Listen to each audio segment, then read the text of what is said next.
Cool. So, first project in books.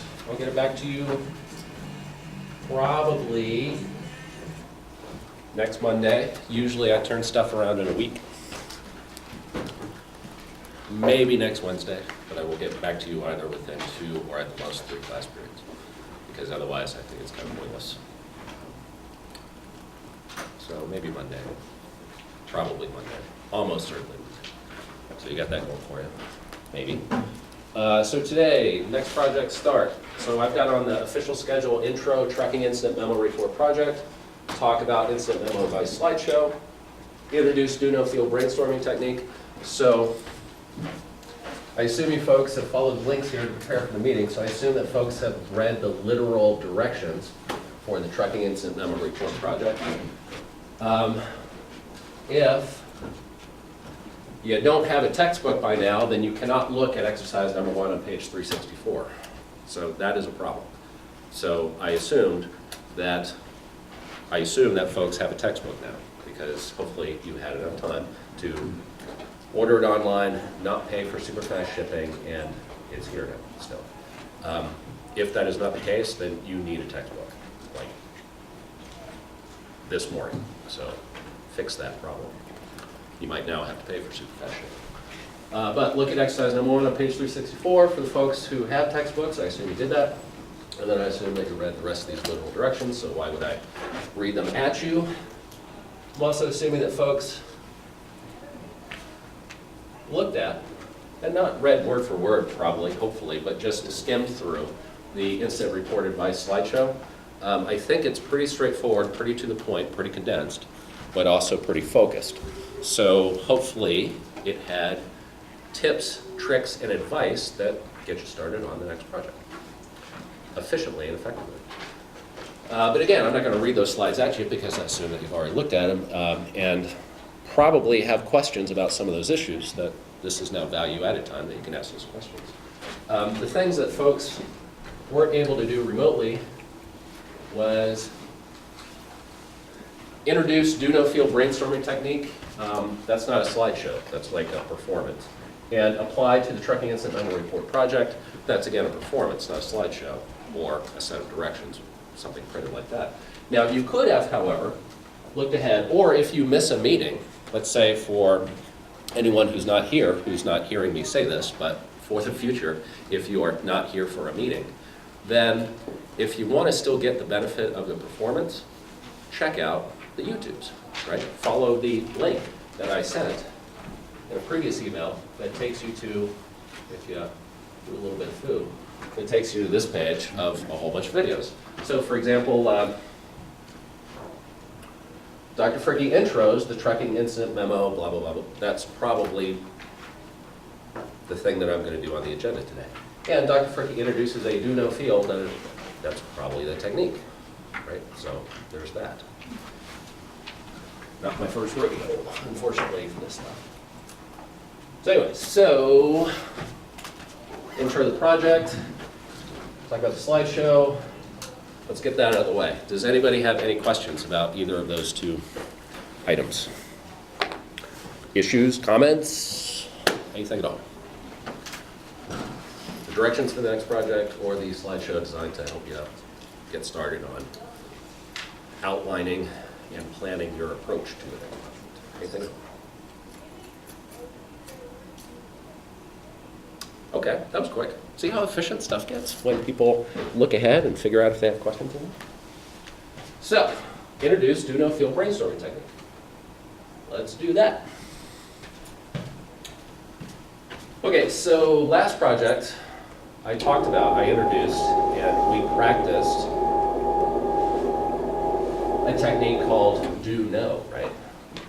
What's the do? What are you trying to help your audience accomplish? And the know is literally what do they need to know in order for that goal to be accomplished.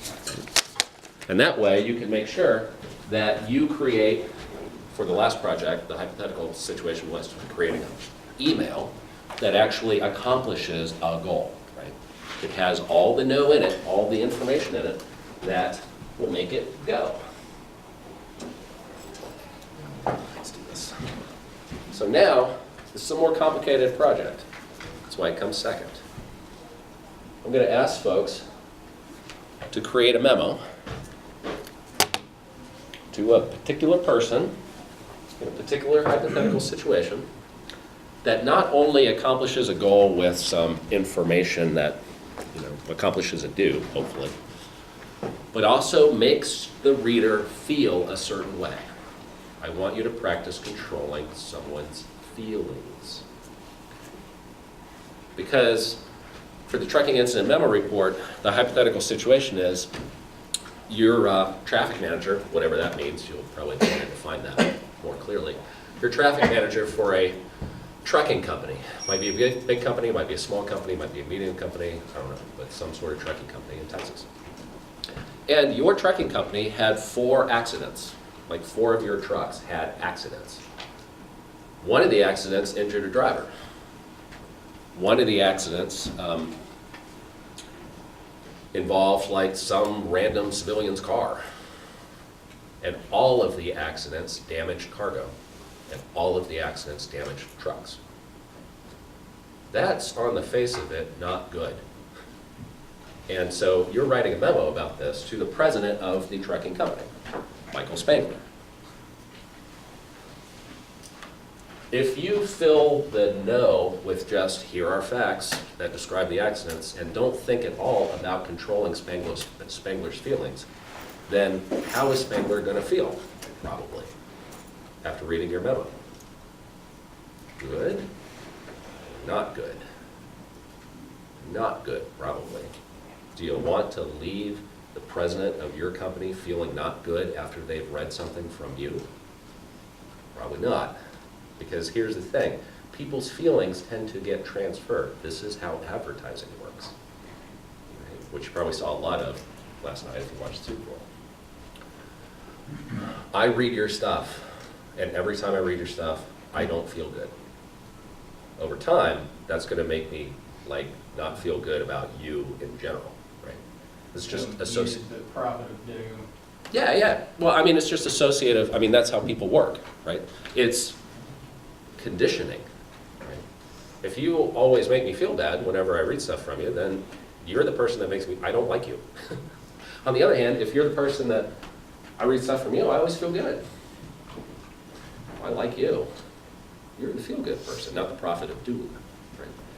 So, if you are some sort of Jedi mind control wizard who can cause people who read your stuff to always end up feeling good, oh, that's pretty awesome, right? So that's why I want you folks to take the opportunity to practice for this project. And it's not anything wizardry, it's just being mindful and using a technique effectively. And the technique is do, know, feel. Do, know, feel. Okay, let's imagine, I mean, there's all sorts of do's that you can imagine. You can imagine that you're trying to get Spangler to authorize something. You can imagine that you're trying to get Spangler to promote someone. You can imagine you're trying to get Spangler to fire somebody. You can imagine that you're trying to get Spangler to buy something. There's all sorts of potential do's for a situation like this. But let's start it simple. Let's imagine that your do is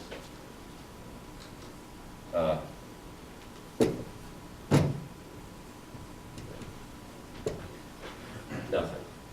You're trying to show Spangler that there's nothing for him to do. So a statement of purpose like that for the opening of your memo could be something like, this memo will show that I am on top of everything related to these accidents so that you can feel assured there's nothing for you to do. I've got it all under control. That would be a statement of purpose that indicates this email reassures you on top of everything so you can be reassured there's nothing for you to do. Now, the no's Well, you already have probably a pretty big column of no's because this scenario, the directions in the textbook give you a lot of facts that you're going to have to stuff in your memo, right? What are some of the things listed in the textbook description that you're going to have to put in your memo? Like, what are some of the facts? Somebody shout some out. The insurance company is already taking some to the tire company. Okay, so your, what's the insurance company's name? Do we know? Acme? ACME. And Acme is suing? No, they're the insurance company. Right, but your insurance company is suing someone? Yes. Yeah. Who are they suing? Tire manufacturer. And who's the tire manufacturer? Does it say? Okay, so let's make up a tire manufacturer. Who? Yokohama? Yeah. Is that how you spell it? Yeah. So that's good. And if Spangler knows, oh, Yokohama is our tire company, then you wouldn't have to define it. But if Spangler doesn't know that's your tire company, then somewhere in your memo, you're going to need to say, Yokohama Tires made the tires that we used that blew up, right? But anyway, it's suing Yokohama. For what? Faulty tires. Okay, so the tires were faulty, therefore Yokohama is, Acme is suing Yokohama for what? To get what? More faulty tires? Damages for having the tires blow out. Okay, what resulting damages? accident. What damages? What damages? Cash, presumably. Okay, so damages. What damages? Loss of the business, loss of business when the water for trucks. Okay, what is loss of business? The cargo. Cargo? Loss of inventory. Loss of inventory? How's about opportunity cost?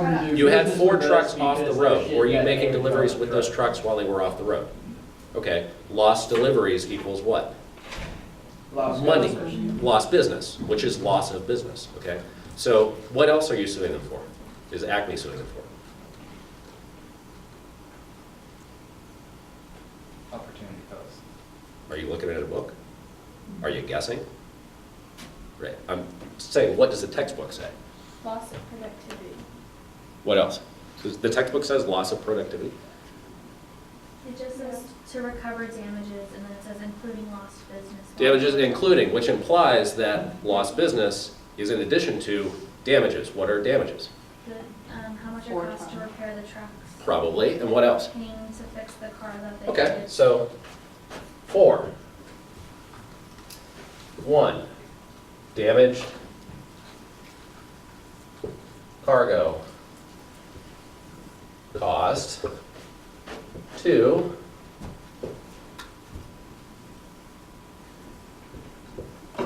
truck cost. 3,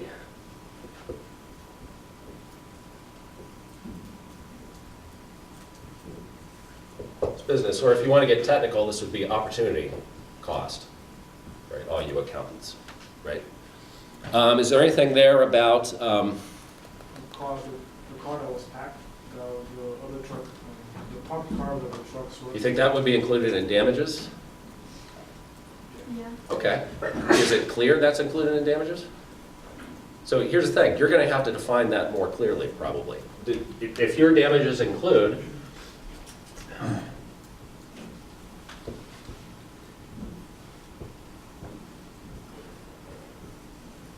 cost to repair the car that one of your trucks hit, then you probably want to be clear about that, right? Do damages include the, did one of your drivers get injured? Yes. Did they go to the hospital?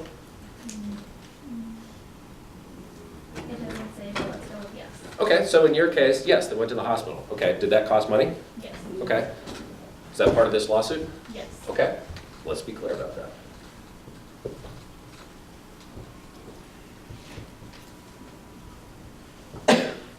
Okay. What does this all total up to? Let's say we stop there. What does this all or maybe we include like pain and suffering.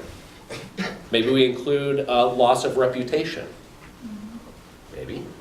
Or or maybe not, but see, now you're being super clear about exactly what we're talking about here. How much did all this cost?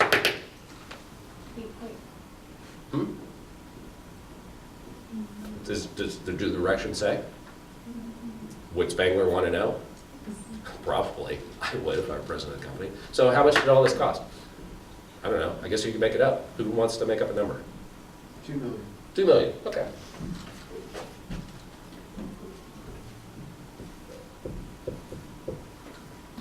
Too large with a capital L. Okay. Or you might imagine it was $2,000. I don't know. I don't know anything about trucks. I don't know what your hypothetical situation is, right?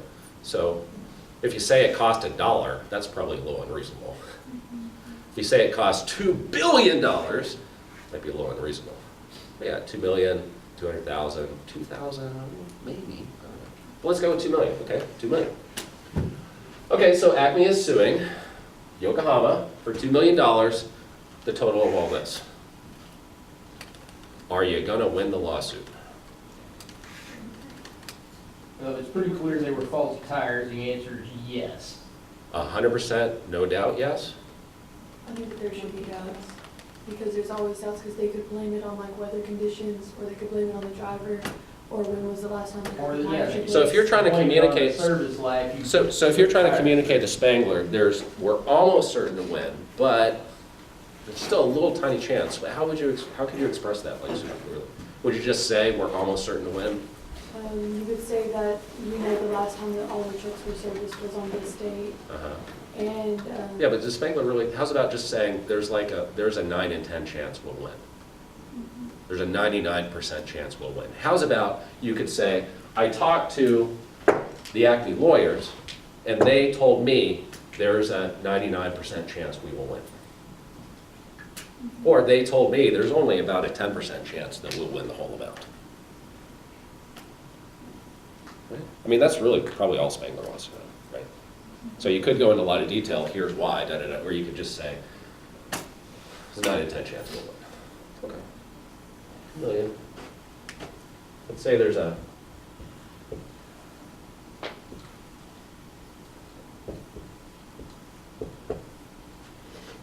and if you think Spangler will be like, well, how do you know that? Then just say, lawyer said so.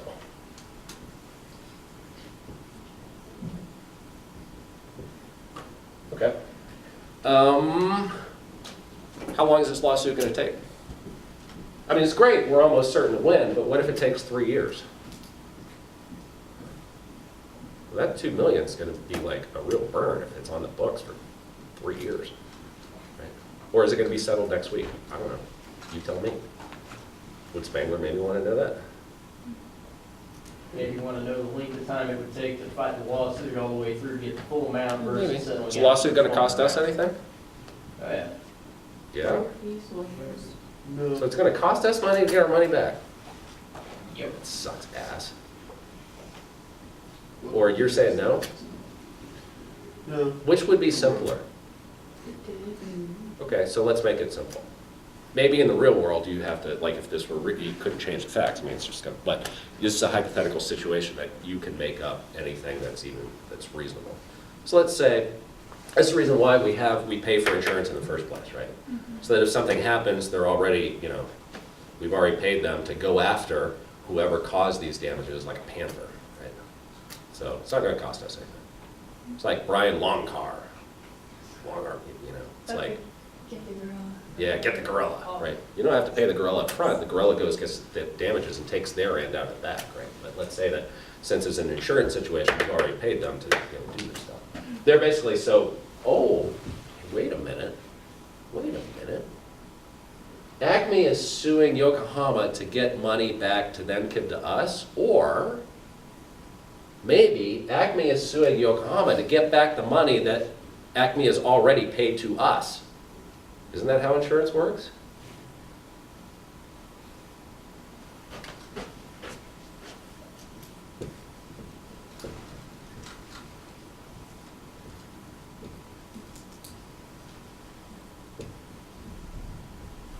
Oh, we've already been paid back. Wait, you lost me. Here's the thing. The directions, the textbook just says Acme is suing Yokohama, right? Why is Acme suing Yokohama? Because Acme paid us the $2 million. Right, does the textbook say? No, the textbook just says Acme is suing Yokohama. Okay, if you just stop there, it's like, well, but you could imagine that Acme is a good insurance company, and what do insurance companies do? What do you pay insurance for? So that if bad stuff happens, you get paid. It costs $2 million total, and we've already been paid back that $2 million. It cuts down on the amount of stuff you gotta put in the memo. There's that, and it also explains why Acme is suing them. Right? Why is that detail important? Well, because Acme is trying to get their money back. Right? But that's Acme's problem now. Thanks, Acme. And Acme might have a 9 in 10 chance of getting that back, and it might take a long time. Hopefully it'll take Acme a little bit of time. I mean, we want Acme to why would we want Acme to get their money back? Because we want Acme to be happy because Acme is our insurance company. Right, and what happens if Acme is not happy? Premium goes up. Right. So here's the thing, we already paid. Is this the end of the story? Maybe not. Because what happens when you get in an accident? You get paid, hopefully, and your premium goes up. That's right, because now you're like maybe the person that gets in accidents a lot, right?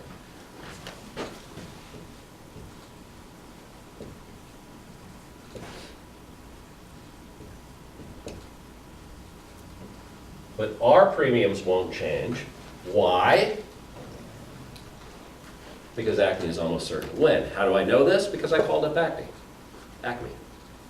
to make sure that they're going to win. Why did I call up Acme? Because I wanted to check to make sure their premiums wouldn't go up. Why did I do that? Because I'm a careful traffic manager, and you might want to know that, Mr. Spangler. Right? So, okay, so if we just say Acme is suing Yokohama, because that's what we were told to say, so that's what we said. Maybe we have a little bit of extra, for damages, including lost business. Maybe we even specify exactly what that means, okay? Maybe most people would make an extra intuitive leap of and here's what was the total cost. Most people would just stop there. Most people would just stop there. That's what you literally told me to do, so that's what I did. Now, if Spangler just reads this, we had accidents, one of our drivers was hurt, hit another car, lost a bunch of cargo, all the trucks were damaged, lost business while the trucks were getting fixed. Cost $2 million total. Acme is suing this tire manufacturer. That's it, end of story. How are you going to feel if you're Spangler? That's all you read. Just give me an adjective. What? Satisfied. Really? Dissatisfied. Dissatisfied? Yeah. Oh. In the end. Well, no, you haven't added this extra stuff yet. Okay. All your Spangler, all you just read was, from the Prophet of Doom, all you just read was, we had accidents, here are the details of the accidents, this is how much it cost, because of all these damages, Acme is suing Yokohama. That's it, that's all you read. How are you feeling? Upset. Upset. Any other adjectives? Angry. Angry. Any other adjectives? Frustrated. Frustrated.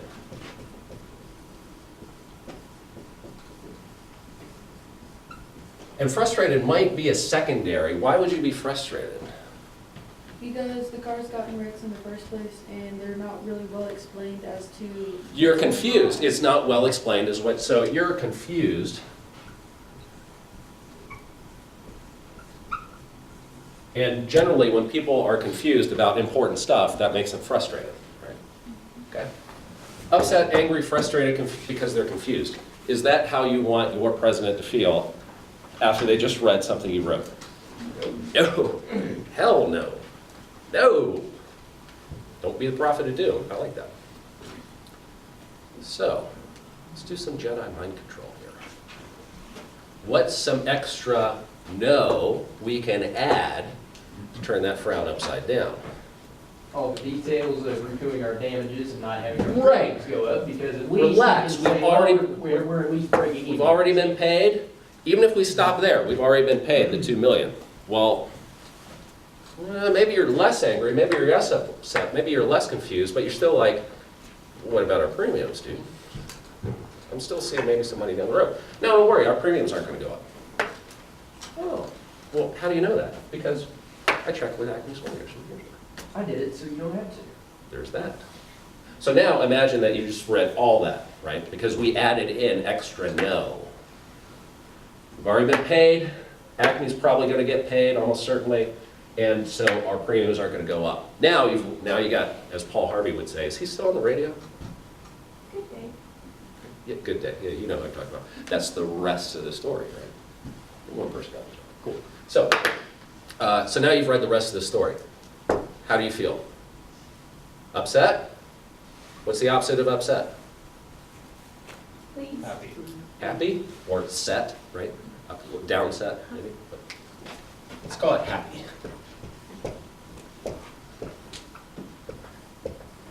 Or pleased. So, happy. Okay? What's the opposite of angry? Well, happy, but Or at least indifferent. yeah, we're indifferent. Okay.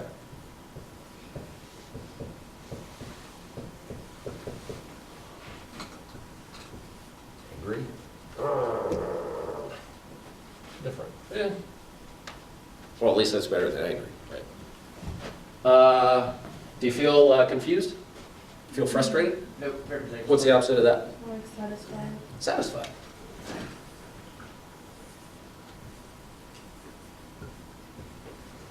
Okay. Wow, look at that.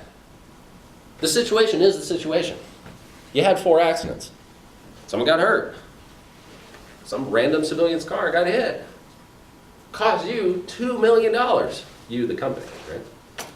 But here is the extra. Ooh, look at that. Awesome. Now here's the thing.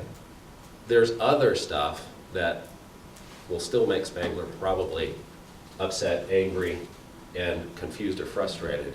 I mean, this isn't the only thing that Spangler's probably focusing on. I mean, it's nice. Does Spangler, well, let's get to the point.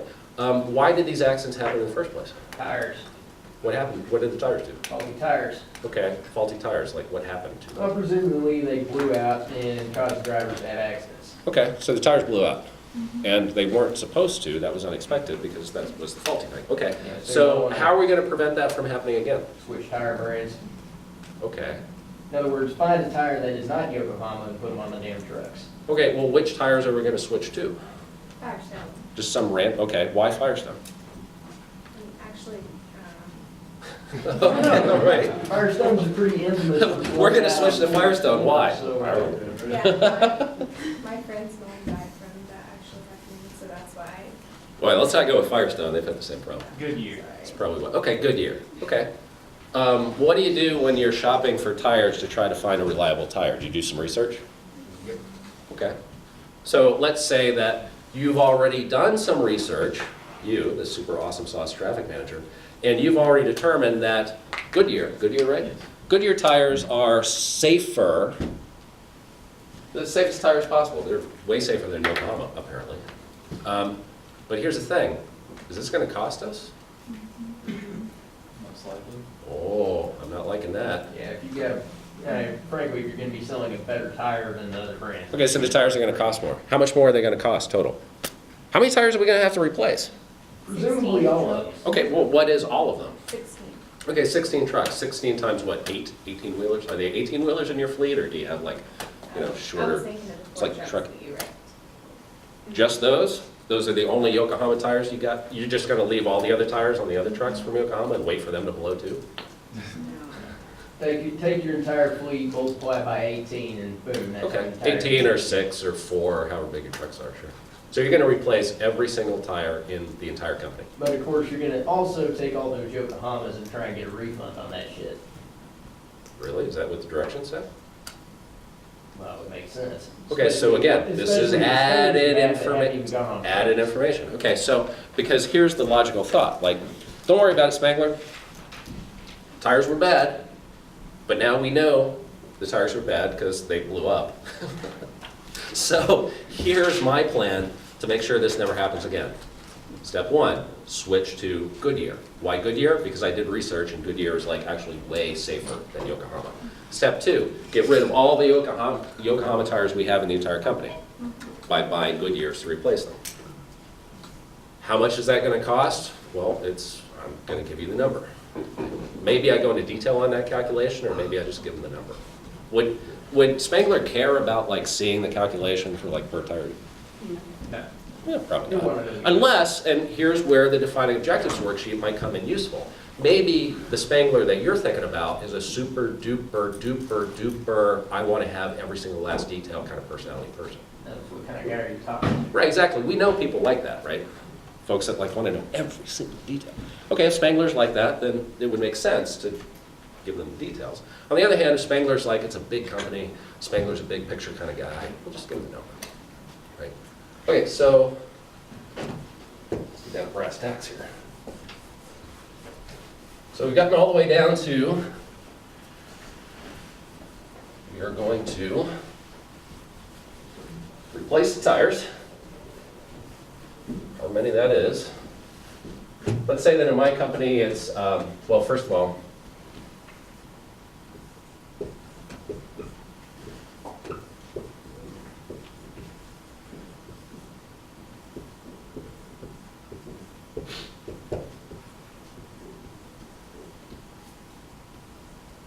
see what I did there? How do I know this? I did research.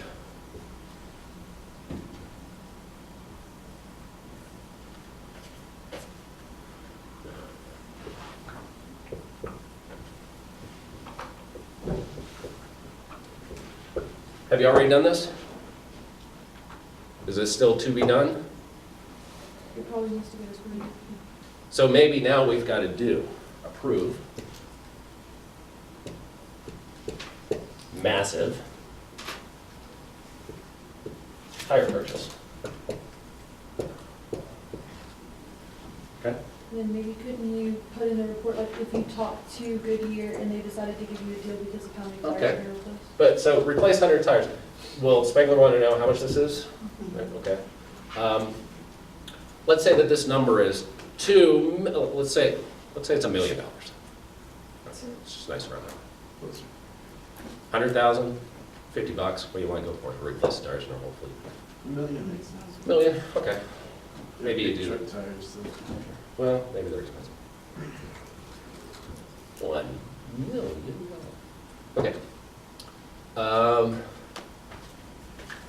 And if you want this to be the do, you probably need to tell Spangler exactly how to authorize this. Does he just need to give you a phone call? Does Spangler need to call someone in purchasing? Does Spangler need to sign a purchase order form? Is there a deadline for this? So those would be like really nitty-gritty practical details, but Spangler would want to know that, because Spangler's busy. So just don't make Spangler think, right? There's 100 tires, it's going to cost us $1 million. Let's make this a hard situation. This $1 million, like replacing all the tires, that's not something we got reimbursed for, right? This is going to be our cost. We're going to have to absorb this cost. Or live with faulty tires. Don't want to live with faulty tires, let's absorb the cost, right? But that's a burn. If I just leave it at that, hey, Spangler, authorize this extra $1 million purchase out of the blue. Spangler's probably going to feel a little upset by that. Probably a little, maybe even angry about that. Like, what the hell? So how do we justify this expense? Accountants, Try to find ways to defray it. Return the unused tires to Yokohama. maybe, or how's about, if we switch, if we spend $1 million to switch tires, is that going to prevent accidents in the future? Yeah. Are accidents costly? Okay, what is reducing costs? That's an investment. How long is it going to take you to recoup this $1 million investment? If it's less than 10 years, that's a good investment. Because 10% is a good ROI, return on investment. Or some companies use 8 as a rule of thumb. They're a little greedy. But so you could do a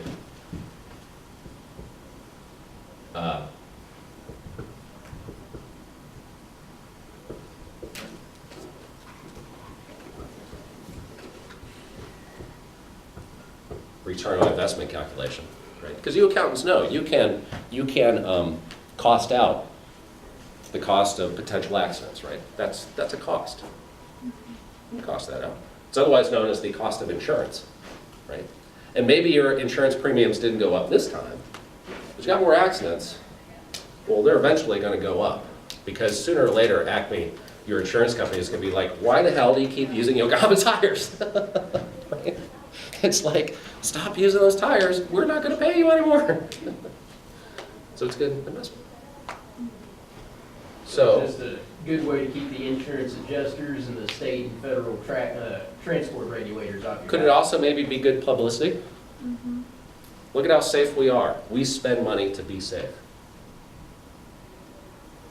Our money is where our safety is. Oh, that'd be an awesome slogan.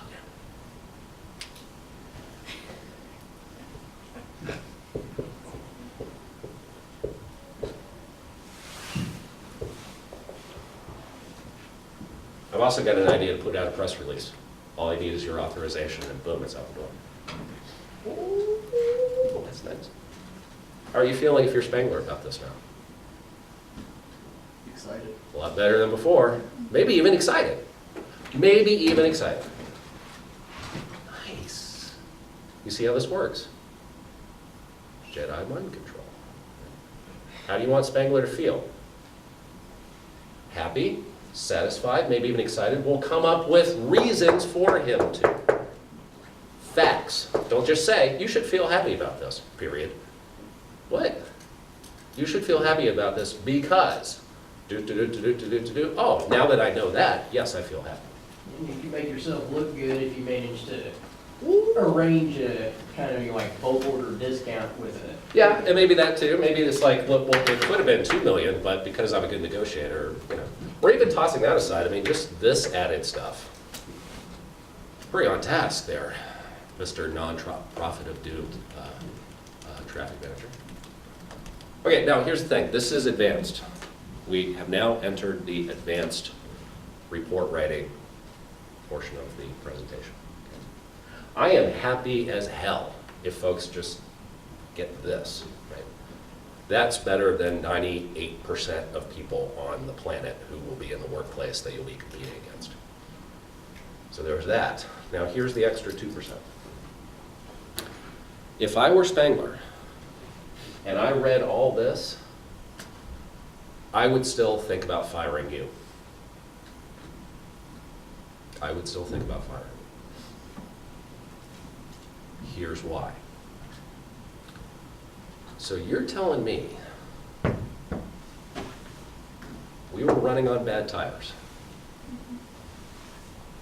Why did you not know this? First of all. Second of all, we were running on bad tires that you didn't know about when there were safer tires out there. You just hadn't thought to look because you didn't even know our tires were bad. And so there was this awesome opportunity to get a 10% return on investment on potential accidents not happening and get good PR that, what did it take in order to make this happen? 4 trucks running off the road? So, Mr. Traffic Manager, you're telling me that in this memo somewhere. you think to do proactive stuff, not proactively, but like when bad shit happens. Right? It takes bad shit happening for you to do your job. I'm thinking about firing you. Right. Right. If you're new to the job and you didn't know that they were bad tires, Okay, okay, I can say I didn't know. Why? Why did you not know? I was new to the job when they were in the trucks. Oh, the past traffic manager ordered it. The past. Okay, so maybe that's the situation. Okay, so when you started jobs, do we have any sort of inspection of our tires? Like, do we inspect our tires? Do we inspect our tires? Yes.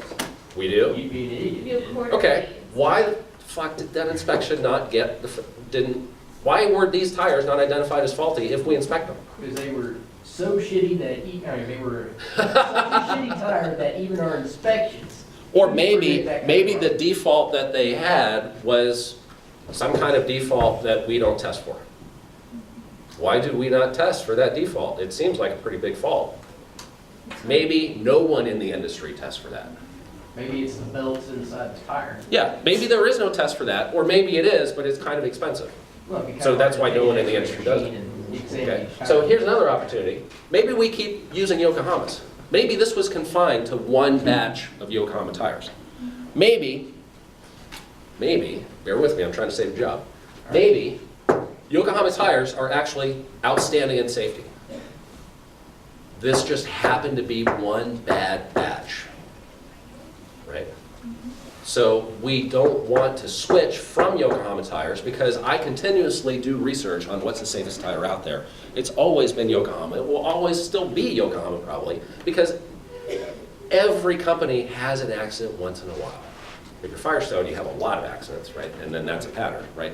But if Firestone had only made one faulty batch of tires in the entire history of the company, would you still go with Firestone? No. Okay. That's so why you got- Firestone went under, because no one would. But there's just, I mean, they only made 10 bad tires out of like 20 billion in the history of the No, they company. actually had a pretty good safety reputation up to Right. that point in time. Right. But that one bad batch killed their entire reputation, that was the end of Firestone. Okay. But like, if, you couldn't have seen that coming, right? Even if you were like doing like safety comparisons, because like I said, they had a pretty good reputation until then. So, I don't know, maybe we do still switch from Yokohama, or maybe we keep Yokohama, but the point is, don't fire me. I was doing the safety research all along, okay? Also don't fire me, because we do test our tires, but that particular default wouldn't have been caught by the testing that we do. That's why no one in our entire industry tests for that particular fault. So don't fire me. In fact, definitely don't fire me, because here's the thing. We are going to keep using Yokohama, but we're going to spend an extra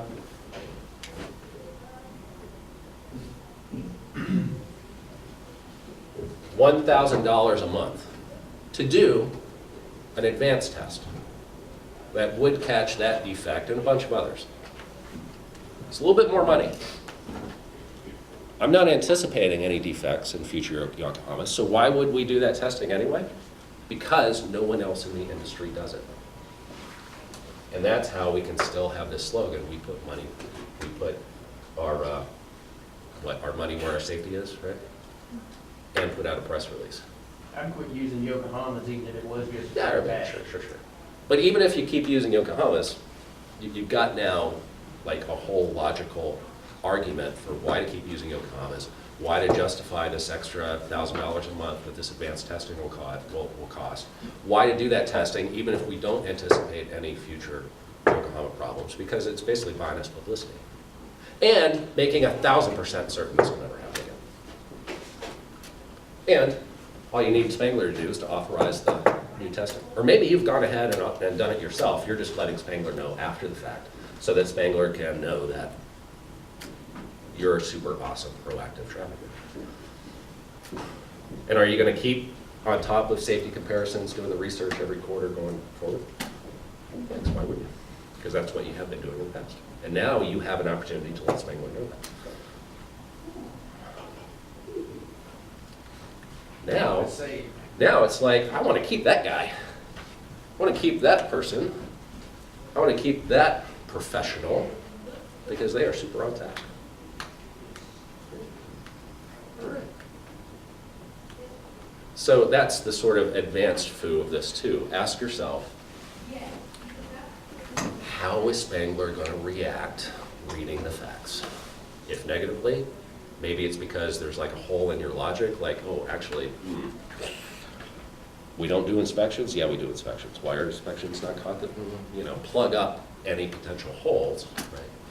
But also second, just make it a logical, supported by facts train of argument that will land in the happy place for your reader. There you go, prove it. Now here's the thing. If I were you folks, I would try to keep this project simple by, first of all, keeping your due simple. If it's simpler for you to have an actual due, like you want Spangler to authorize something or take an action, make a phone call, or, if that's simpler for you, then make that your due. Most folks will probably find it simplest to make the due, like the negative due, do nothing, just be assured, right? And then think about, well, what would make Spangler feel okay about doing nothing? Probably two things. First of all, making it clear we're getting paid and our premiums aren't going to go up. It's probably mandatory for making them feel positive about doing nothing. And then second of all, we are not going to have faulty tires anymore because of whatever. And if you want to do the advanced of, and also, think about those facts to make sure you don't have any like fireable holes in your logic, you can do that too. But I'm just happy if you just go beyond the literal facts listed in the assignment description and just add some extra no that ends with, therefore we will no longer have faulty tires. I'm just happy